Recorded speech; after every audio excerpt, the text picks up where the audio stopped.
The world is like a ride at an amusement park, and when you choose to go on it, you think it's real, because that's how powerful our minds are. I can tell you from experience, the effect you have on others is the most valuable currency there is. Don't think, feel. It is like a finger pointing away to the moon. Don't concentrate on the finger or you will miss all that heavenly glory. You take the red pill, you stay in Wonderland, and I show you how deep the rabbit hole goes. Welcome to the very first ever mobile edition of Digital Communion. I'm Nick Ariades and I'm here with Thomas Faustine Huskin in his hood. This is where he rules. This is Los Angeles. We're just taking a drive. It's my last night in Los Angeles for what will probably be quite a long time. And this is an unscheduled podcast. Unscheduled. And I just had this feeling that I wanted to go for a drive. Thomas was supposed to drop me home, but we decided to take a drive. There's something about this city at night that's really enduring. Would you agree? Absolutely. This is a great night city, much like New York and Paris and London. It's vibrant. There's a good nightlife, and there's a lot of shit. You know, mostly it's billboards. Like, hopefully you'll be able to see it in the background, but the billboards, the advertising is incredibly pervasive. Yeah. There's something about this place. I remember I said to you, but not just LA, but America in general. We were with a bunch of friends up at that lookout point overlooking Los Angeles, the best view in the city, which unfortunately we don't have access to anymore. The Vineyard. The Vineyard. And I remember I said to you guys, you guys don't understand it because you've all been brought up here. But when I am in America, it's like I'm walking around Disneyland. Really? All the time, dude. It is such an awesome feeling, man. I really love this place. It's such an amazing country. There's so much to offer here, and there's so much going on. And I think there's a reason the 20th century was the American century. Talk to me about what you love about it specifically, though. But, bro, a lot of the things I love about it also turn in on themselves and other things I hate about it. So, for example, it's the scale. The scale, dude, when the first time I was on the 405, which is one of, for those of you who don't know, who are outside the States, it's one of the main highways here in Los Angeles. It is 3 times bigger than any other highway I've ever been on. And it's just this sea of red lights in front of you and white lights coming the other way, and it's just constant. Like, it's the scale, dude. Everything is bigger and better and brighter, and it's not always a good thing, but I just find it's the American way. It's the American way. Fuck yeah, America. America, for real. I remember I was with my fiance in Arizona recently, and we pulled into the parking lot of a shopping center, and this massive pickup truck, super high off the ground. And when I say massive, it's almost like a monster truck? It's a borderline monster truck. Pitches up, these huge wheels, and there's this humongous American flag on the back, right? And I was just like, holy shit, look at that, America, fuck yeah. You know, that was an in-joke I had with my girlfriend every time I saw something uniquely American and big and ostentatious. And there's only one person in the car, and they open the door and get out, and it's this like 5'5" little blonde chick. You know, really? Yeah, it was cool. Yeah, really, really. And that's the kind of thing you see here all the time, and I really enjoy it, man. I really enjoy it. It's, you know, it's not necessarily jingoism, because I think it's a pejorative, but it's like this hyper nationalistic sentiment that, you know, sometimes I really connect with, and I'm like, yeah, fucking America, and mountains and big stuff, and other times, you know, I'm a little bit leery of like, well, this is sort of turning toxic in the way that perhaps supporters of Donald Trump of a certain, you know, mindset can be. I agree. Know, but it's also this immense pride in basically 50 little different countries that make up this incredible, massive culture that is Americana, and it's just As I said to you at the dinner table, special. You could literally spend your whole life traveling around America, seeing cool stuff, and not see it all. Yeah. It's amazing, and I talk to my Uber drivers a lot. Yeah, it's one of my things. That's how I like to feel the pulse of like the people, you know, is just by chatting to Uber drivers. And I've spoken to quite a few immigrants, because obviously, like most of them are immigrants. Yeah. And the overwhelming sentiment seems to be from these guys that you Americans don't know how good you have it here. Literally, they say, like the one guy said to me, he said they just take it all for granted, and I'm working this system as hard as I can because no one else is working it. Like they just think whatever, it's always going to be here, and they didn't have to work for it, and which is actually something I've had on my mind as well, Thomas. There's a lot of truth to that. There's a lot of truth to that, man. I think there is. You know, something I think about a lot is entitlement, and one of the reasons, you know, I said there's some good things, there's things I love about it and things I hate about this country, and one of the things I hate about it, I think, which is if you distilled everything about what's wrong with the USA into like one person, it would be that 19-year-old chick on her phone all the time with like that kind of like, oh my God, I can't even, you know, that kind of totally oblivious to everything except her own little social life and which kind of yoga pants she's going to be wearing. Okay. And obviously I'm massively stereotyping, but there is a certain type. You know what I'm talking about, right? Absolutely, yeah. And I wonder if a person like that ever sits down and thinks about what had to happen for this to be going on, for this relatively free country, even though like the citizens' rights are being eroded. But it's free and it's relatively safe and it's relatively prosperous. And I think people like that just take for granted the amount of people that died and struggled and the amount of industry that took place and the amount of sheer fucking life force that went into making a place like America possible. I think most do not take that into account. And it's interesting, that made me think of Dan Carlin's Wrath of the Khan series, where he talked about how, you know, later generations of the Mongols were sort of disappointed that they'd gotten soft compared to Chinggis's clan and his immediate family.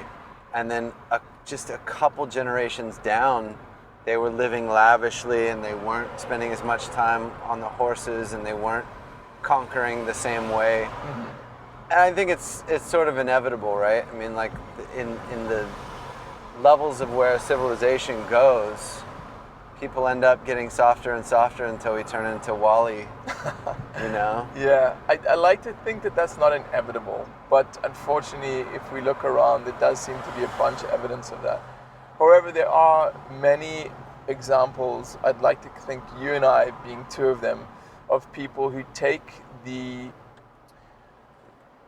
amazing technological comforts and enabling devices that technological modernity, the technology of modernity allows us, and actually uses that to really focus on their own growth.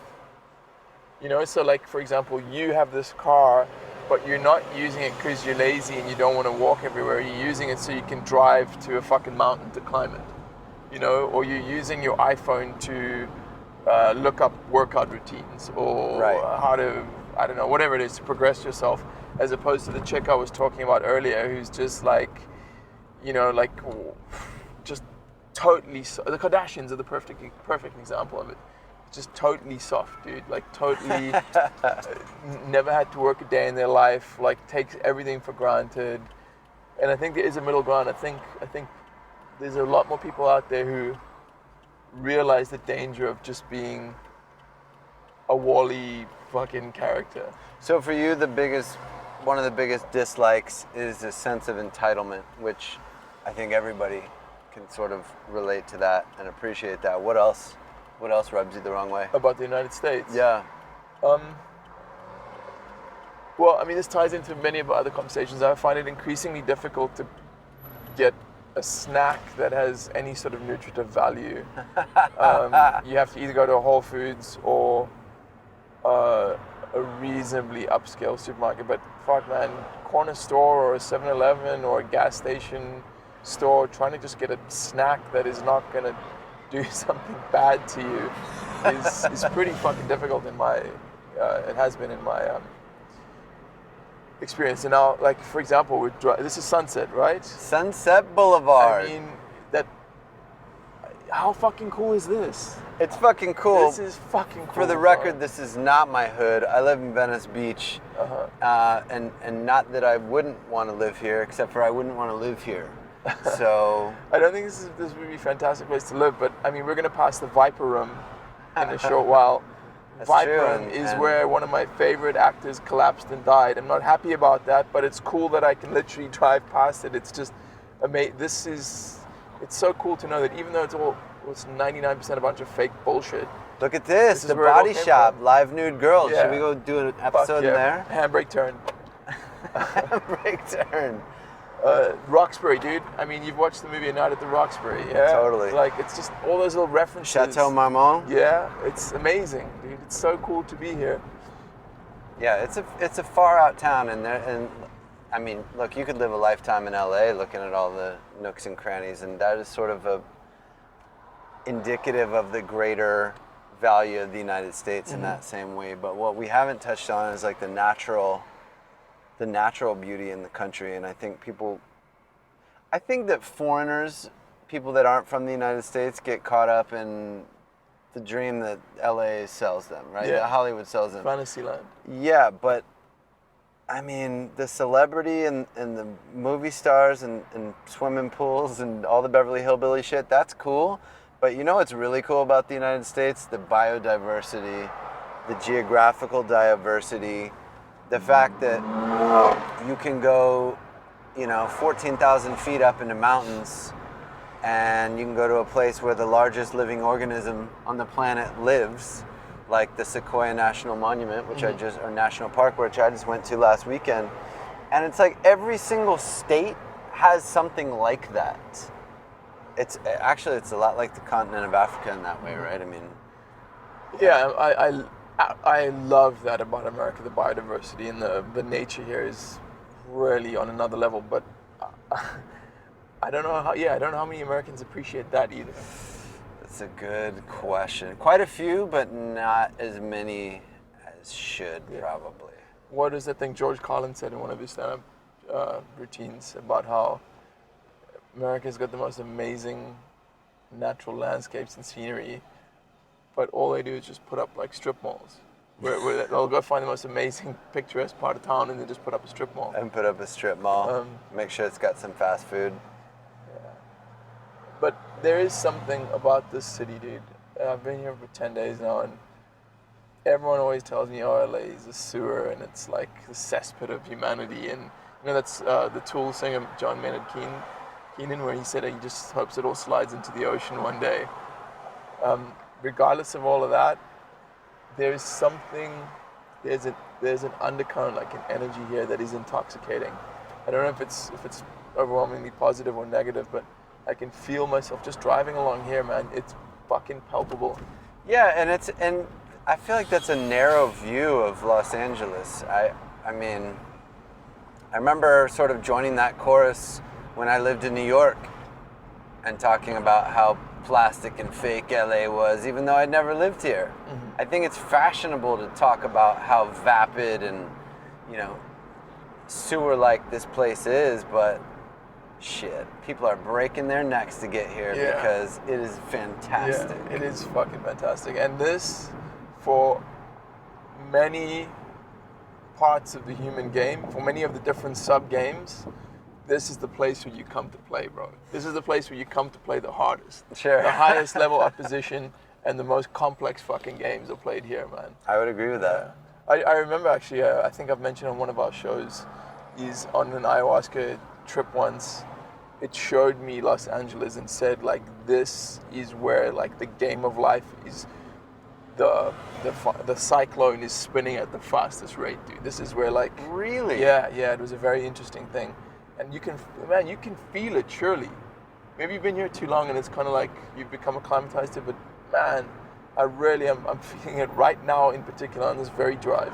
Oh yeah, well, I only feel it acutely now because I was just in the fucking woods, in the forest. Oh yeah. Where everything was still and calm, and there wasn't,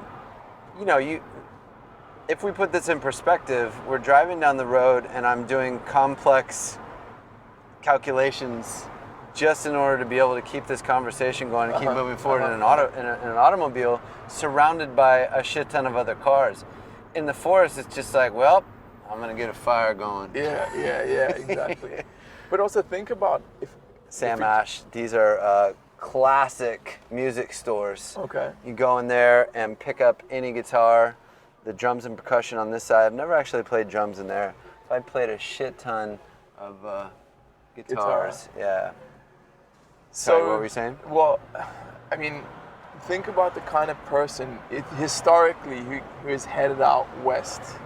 I mean, back in the day, it was the fucking pioneers. Pioneers. Or the guys like heading out for the gold rush. Like, it took a certain kind of mentality to, obviously it's easier now, but still, to head out here to the promised land, like the land, this is where dreams are made or invariably broken. But either way, it's just, I'm glad to be here right now, Thomas. I'm glad you're here. And it's funny because there's sort of a kinship, people that have come out here to do the thing, whatever that is. Yeah. It's like, That's interesting. You left it all behind too. You fucking threw down your life and wherever you lived before, and you came out to this place to make it happen. That's fascinating. And that's cool, That is fucking cool. Yeah, that brings people together because they understand the struggle is real. Yeah. The struggle is fucking real. And so when you come out here and you do the grind and you find a place, just like moving to New York or I assume London or Paris, and you have to find a place to live and a way to make money and a way to start your dreams, I totally admire that. Yeah. I don't care what you're doing. If you can leave what is expected of you and do the dream chasing in Los Angeles, you can do it fucking anywhere. you could probably do it anywhere. Yeah, because the competition's very, very off the charts stiff here. I mean, you know how I travel, dude, and it's to the point where I don't want to say it's become blasé, but it's not as exciting. I still enjoy it, don't get me wrong, but it's not as exciting for me as it used to be. But I will say one thing, and that is when someone asks where I am, I'm always proudest to say I'm in LA when I'm in LA. I just fucking love saying I'm in LA, dude. I'm in LA. Yeah. I mean, and I've been in some cool ass places like Tokyo and fucking Melbourne, Australia, and Cape Town. I've been in some really cool places, but I always feel like, yeah, man, I'm in LA. You know what I'm talking about, right? That's fucking cool. So for you to live here and be able to say, like, I moved out here and I'm living here and chasing the dream, that is fucking amazing, dude. Well, Good for you. I never even use the acronym. I don't like the brevity. Normally I think brevity is the soul of wit. I agree with Shakespeare, but I always say Los Angeles. Okay, fair enough. I don't know what that's about, but that's just a thing. And yeah, it was super important for. I think we talked about this a couple episodes back, but it was either going to be New York or LA. And I had lived in New York before and gone through that cold and wasn't interested in doing it again. Mm-hmm. And this place, I think it might even be more challenging here because the isolation is so much greater because everybody drives. Yeah, you feel that for sure. There's not a very strong sense of community. And it's so spread out, and I think that's one of the dark undersides of the city is that it can be very lonely. Oh, it's so lonely. And in a town that's built on the industry of image, and pretending to be something, because that's all acting really is, and performing. You're putting on a mask where it's theater, right? I mean, so I don't know how often you get to see the real person. Whoa! I was just talking to someone, a good friend of mine who's a very successful businessman, and he was out here on business last week. had a chat with him, and he just said to me, he said, everyone lies in this town. He said, there's two things. Everyone lies, and no one can say no to you. Yeah. When he said everyone lies, he wasn't meaning they'll like lie straight up to your face, but they have to exaggerate because everyone else is exaggerating, right? Correct. So if you don't big yourself up and say how like your new act is going to be the next big thing or whatever, no one's going to hear you. Just get lost, bro. Also, you always try and give the impression that you can help out or make a connection, you know, even if you can't deliver. Yeah. And that is part of what I really, really disliked and had never really experienced before Los Angeles. It's like the phony stuff that people really run the city down for, and the superficiality, a lot of those stereotypes are completely validated. All you have to do is, you know, go to any singles bar and ask how many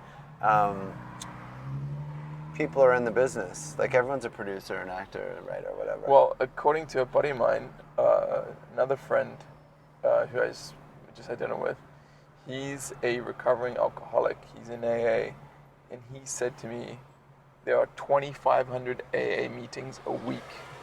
Not just AA, just Alcoholics Anonymous. That's not including Narcotics. NA. Per fucking week, 10,000 meetings a month, dude.